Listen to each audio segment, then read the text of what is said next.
আমি এদেশের ধর্ম উপদেষ্টা, আমি মুসলমানদের ধর্ম উপদেষ্টা, আমি হিন্দুরও ধর্ম উপদেষ্টা, আমি বৌদ্ধেরও ধর্ম উপদেষ্টা, আমি খ্রিস্টানেরও ধর্ম উপদেষ্টা।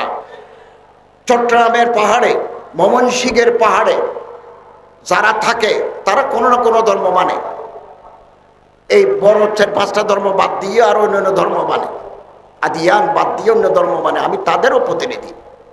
আমার মন্ত্রণালয়ে হিন্দু কল্যাণ ট্রাস্ট আছে, বৌদ্ধ কল্যাণ ট্রাস্ট আছে, খ্রিস্টান কল্যাণ ট্রাস্ট আছে, ওখানে টাকা আছে, এগুলো বিতরণ করতে হয়।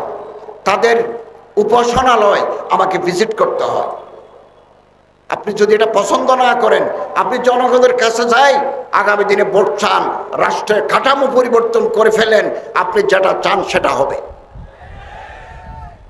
আমি সেই দায়িত্বে বসেছি, এটা তো ইসলামিক স্টেট নয়, আবার এই দেশটা কি ইসলামী রাষ্ট্র নয়, সেকুলার রাষ্ট্র।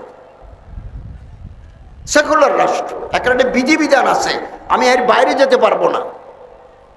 জন্মাষ্টমী উদযাপিত হয়েছে, রাষ্ট্রের নিয়ম, প্রেসিডেন্ট বসবেন, প্রেসিডেন্টের পাশে আমি বসবো, মহামান্য রাষ্ট্রপতি বসবেন, আমি বসবো, বসেছি।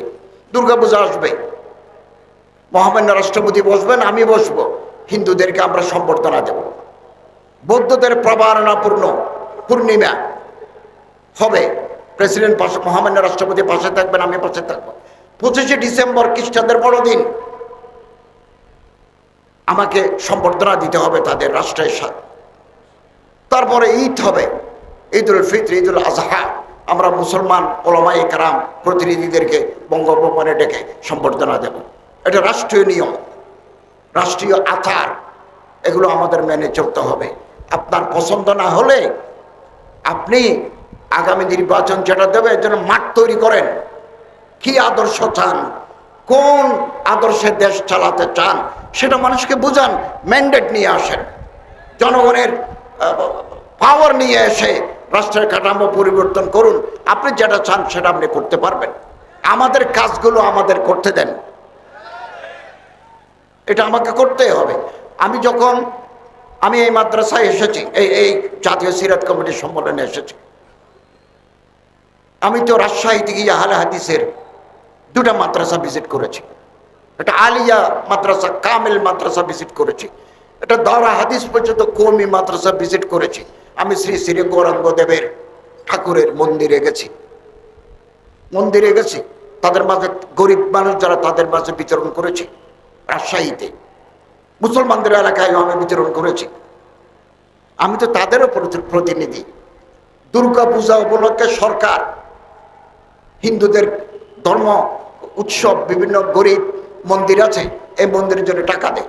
আগে দিত 2 কোটি টাকা, 3 কোটি টাকা, এবার আমাদের চিফ অ্যাডভাইজার সাহেব দিচ্ছেন 4 কোটি টাকা, হিন্দু তহবিলে দিচ্ছেন, আমাদের ফান্ডে দিচ্ছেন। আমরা এটা বাংলাদেশের যত জেলা আছে, কিছু জেলা বড়, কিছু জেলা ছোট, এরকম একটা তালিকা করে জেলা প্রশাসকদের মাধ্যমে আমরা এগুলো ওখানে পৌঁছাবো, তাদের কাছে এগুলো পৌঁছাবো।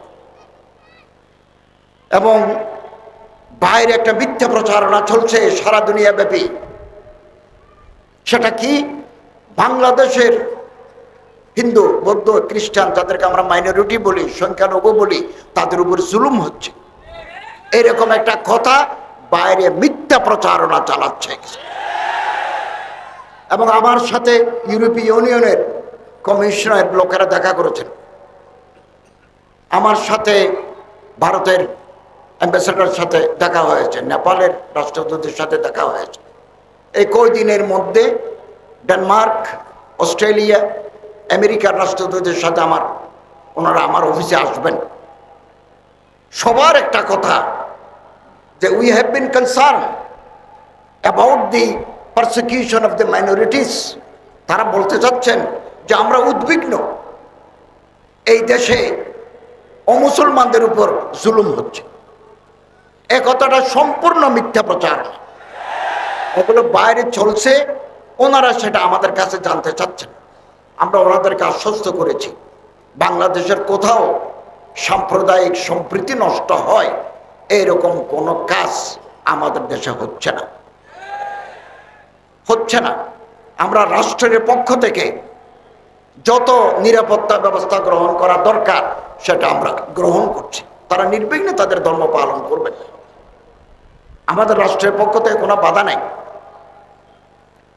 আজকে সূত্রাপুরে আমার সচিব মহোদয় আমার জানালেন যে একটা মন্দির থেকে মূর্তি চুরি হয়ে গেছে, তালা ভেঙে তারা নিয়ে গেছে, পরে এটা উদ্ধার হয়েছে।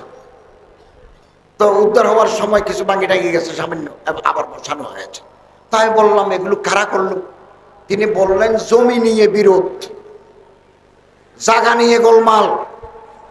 এই জায়গা নিয়ে গোলমাল হবে, কালকে পত্রিকায় উঠবে সূত্রপুরের মূর্তি ভাঙিয়ে ফেলছে। এটা তো জাগার গোলমাল, দায়ভারটা আসে আমাদের উপরে। এই জন্য আগামী 15 তারিখ হিন্দু ধর্মের লোকদের সাথে আমরা বসবো। আপনারা জাগা জমিনের বিরোধ মিটিয়ে ফেলুন। জাগা জমিনের বিরোধ করে হিন্দুদের মধ্যে মামলা, হিন্দু মুসলমানের বিরুদ্ধে মামলা, এই সুযোগে একে অপরের মূর্তি দখল করতে চায়, মন্দির দখল করতে চায়, দায়ভারটা আসে আমাদের উপর। আমরা একথা তাদেরকে বলেছি, কেউ যদি কোনো মসজিদ, কোনো মন্দির, কোনো উপাসনালয় ভাঙতে আসে, আপনারা যদি তাদের ধরতে পারেন, আমরা তাদের বিরুদ্ধে দেশের প্রচলিত আইনে বিচার করব।